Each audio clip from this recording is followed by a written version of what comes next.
The fork slipped from my hand before his words fully landed. "You'll sign the house over, won't you?"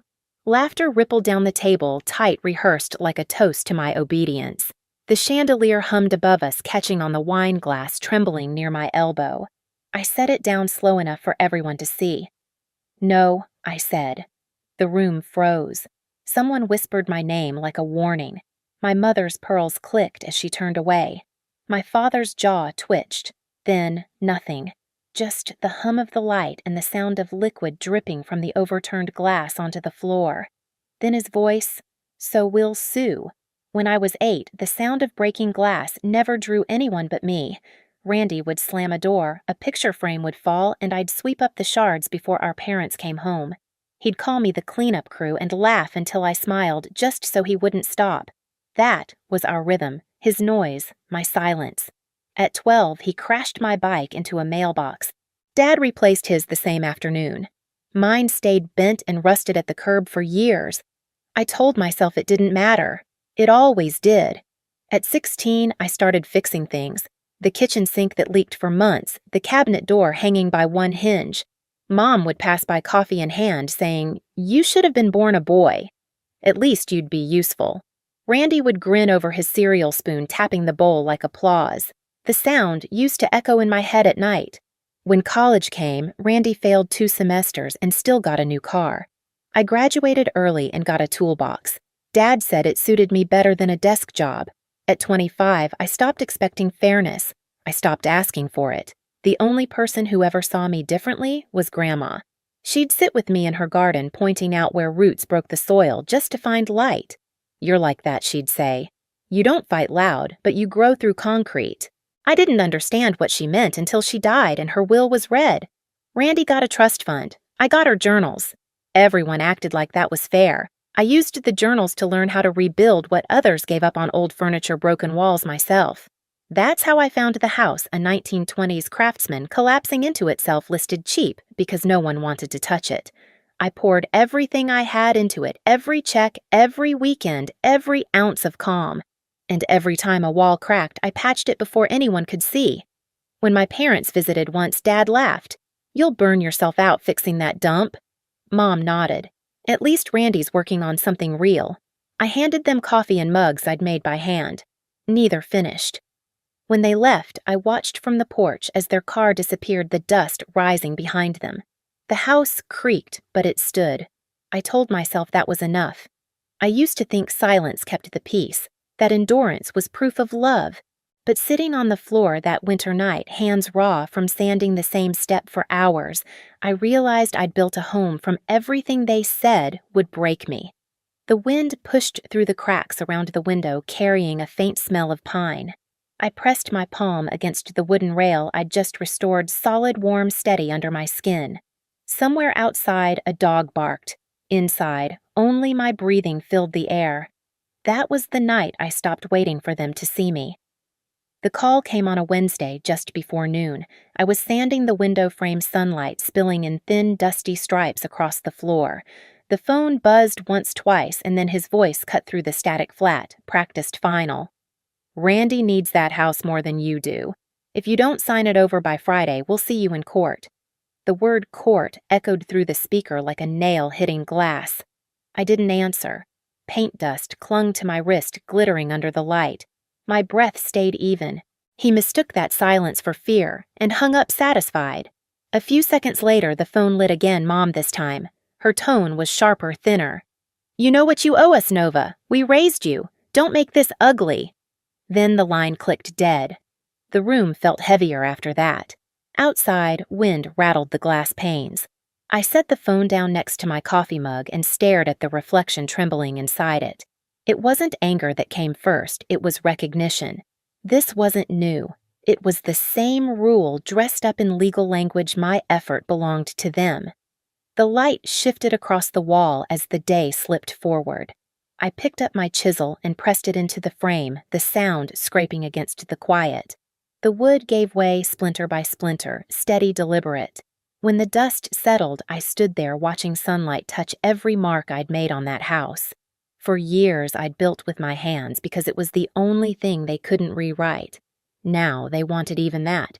I wiped the sawdust from my palms, reached for the chime of keys hanging by the door, and closed my fingers around the metal until it bit into my skin. The keys didn't rattle. Neither did I. That was the moment I stopped being their daughter and started being their opponent. Julia's office smelled like paper and cold coffee. Sharp, sterile, unbothered. I sat across from her, my palms flat on the folder I'd brought, the one holding 5 years of proof that I'd built everything on my own. She skimmed through the papers in silence, her pen tapping a slow rhythm against the table. Then she laughed, soft at first, then louder, shaking her head. "They're threatening to sue you," she said, finally, voice clipped, "for a property you own outright."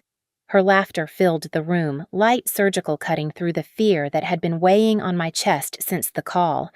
I exhaled slow. That was the first time in my life someone had laughed with me, not at me. Julia leaned forward. "We'll let them strike first," she said. "Then we build the case brick by brick. You have documentation." I nodded and opened the folder. Receipts, bank transfers, bills, photos of cracked plaster, turned smooth walls painted by hand. Every image a record of labor. She flipped a page, paused.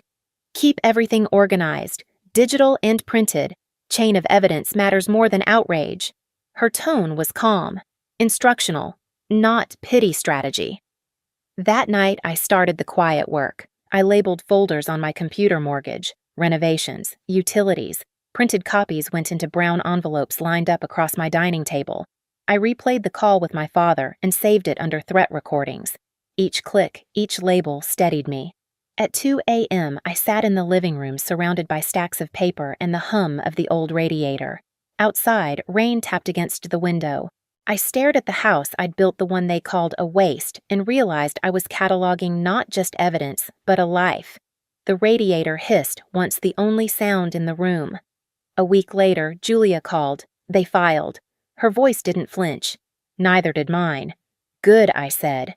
"Now we file back." We met again 2 days later. The morning light cut through the blinds, striping the desk with lines of white and shadow. Julia handed me a pen. "You'll need to sign here. Counterclaim, fraud, misappropriation, and tax violation."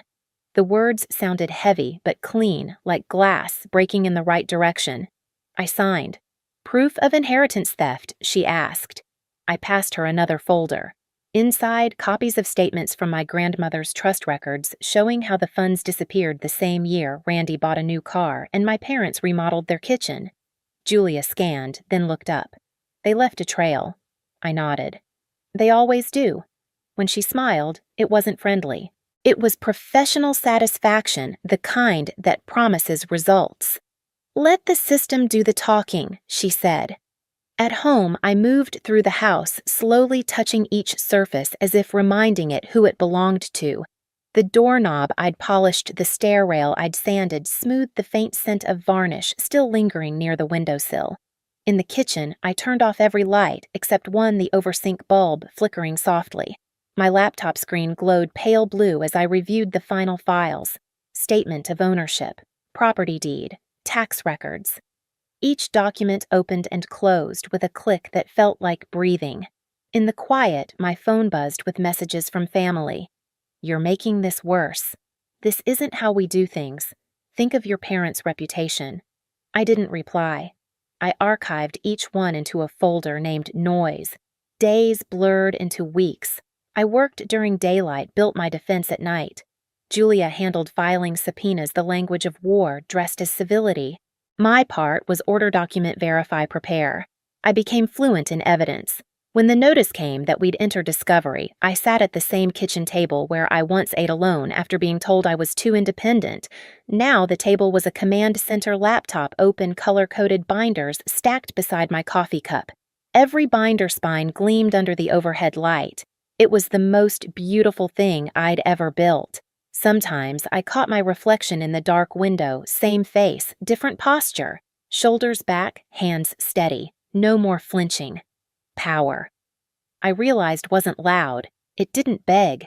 It was the quiet certainty that came from knowing the truth and daring someone to challenge it. One evening, Julia called again. "They're panicking," she said, "trying to settle." "Not yet," I answered. "Why not?" because they still think they can shame me into silence. Julia was quiet for a beat, then, let them talk. The night before the family dinner, I walked through the house one last time. The floorboards creaked beneath my steps, familiar as breath. I stopped in front of the window I'd repaired months ago and watched the reflection of the city lights flicker across the glass. Somewhere in that reflection, I saw the woman they never thought I'd become. The chime of my keys broke the stillness. I picked them up, feeling the cool weight in my hand. They weren't just for the doors I'd locked. They were for the ones I'd finally learned to close. By the time dawn came, the documents were packed neatly into my bag. Everything was labeled, every page sealed. Outside, the sky was pale gray, the kind of morning that felt clean, unfinished waiting. I poured one last cup of coffee, no sugar, no milk. The spoon clinked once against the ceramic, then silence. This time, the quiet wasn't emptiness. It was preparation. It was control. The dining room smelled of lemon polish and staged warmth. Every chair was full, except the one left at the end of the table, the one meant for me. Crystal glasses, folded napkins, the illusion of peace. I walked in with Julia at my side and Carlos a step behind, the soft click of his briefcase locking the air into silence. My mother's eyes were already red mascara trembling at the edges. "You came," she said, voice brittle with rehearsed sadness. "We thought maybe I'm not here for a scene," I interrupted. My tone didn't rise, it didn't need to. "I'm here for closure." My father cleared his throat, the sound like a gavel. "Then let's discuss what you owe the family." Julia's hand brushed the tablecloth, smoothing an invisible wrinkle. "Let's," she said evenly, and set a folder in front of him. The sound of paper against wood was sharper than any word. He opened it. His lips tightened as he read. Line by line, his authority thinned. "These are," he began. "Financial records," Julia said crisp, "and proof of misappropriated funds. Your daughter's inheritance filed under your name." The room went very still. A fork clattered somewhere near the center of the table. Grace Randy's fiancé looked up, her face pale. "What inheritance?" No one answered. Julia turned another page. "We've also included your tax filings. The IRS might find them creative." My mother's breath hitched. Her hand reached for the wineglass, fingers trembling so hard the liquid rippled. Randy pushed back his chair. "This is ridiculous," he snapped. "You're twisting everything." I looked at him for the first time that evening. "You spent my trust fund," I said simply. "And you helped them try to take my house. That's not twisting. That's math." He laughed, a sound cracked by fear. "You can't prove Carlos slid another envelope across the table." "Bank transfers," he said. "Every cent accounted for." The envelope landed like a verdict. For a moment, no one moved. Then the noise came, all at once, voices overlapping, accusations clattering, the scrape of chairs against the floor. Julia stayed seated, calm pen tapping the folder's edge. When the noise peaked, she spoke softly. "You have 48 hours to drop the lawsuit, return the stolen amount with interest, and file amended taxes. Otherwise, we go federal." My father's face flushed deep red. "You're bluffing." Julia didn't blink. "We're filing in the morning." The chaos drained out of the room, leaving only the hum of the chandelier. I stood, the chair legs screeching softly as I pushed back. "I came to give you a chance," I said. "Not forgiveness." Grace's voice broke through the stillness. "Randy," she whispered, "is this true?" He didn't answer. She stood up, took off her ring, and set it on the table. The small click it made was louder than any shout. My mother began to cry, loud, theatrical. My father stared at the documents as if they might catch fire. Julia gathered the folders, neatly stacking them with clinical precision. Carlos closed his case. I turned toward the door. "This isn't revenge," I said quietly. "It's accountability." No one followed. Outside, the evening air was cold clean. The house behind me glowed through the curtains, warm light around people who'd spent their lives mistaking control for love. Julia stepped beside me. "You did what needed to be done," she said. I nodded once. "They wanted a court," I murmured. "Now they have one." We walked to the car. Each step on the gravel sounded like punctuation measured final. From inside, I heard my father shout my name, muffled through the walls. For the first time, I didn't turn back. 6 months later, the house was quiet again. No lawyers, no phone calls, no family names echoing down the hallway. Just the steady drip of rain on the porch roof and the smell of damp earth rising from the garden. The lawsuit had ended, the repayments had begun, and silence had replaced the noise they'd once used to control me.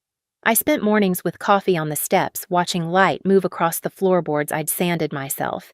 Every mark, every scratch, every nailhead gleamed like proof of something that couldn't be stolen. The mail still came thick with envelopes, bank notices, official letters, but each one bore my name alone. One afternoon, Julia stopped by. No suit this time, just a cardigan and quiet eyes. She handed me a final envelope. "All settled," she said. "They signed everything." I didn't open it right away. We stood in the doorway listening to the rain. When she left, I set the envelope on the kitchen counter untouched. The knowledge was enough. Later, I walked through the garden soil cool beneath my bare feet. The air smelled clean, like new wood and wet leaves. I thought about Grandma's words, how some roots break concrete just to find light. Maybe she'd seen this coming. Maybe she'd known I'd have to grow alone to grow at all. Through the window, the house glowed faintly against the gray sky. Not the expensive kind of glow, just warm, lived in. The kind that came from safety. I ran my hand along the stair rail, the same one I'd once leaned on while crying over splinters and exhaustion. The wood was smooth, now strong.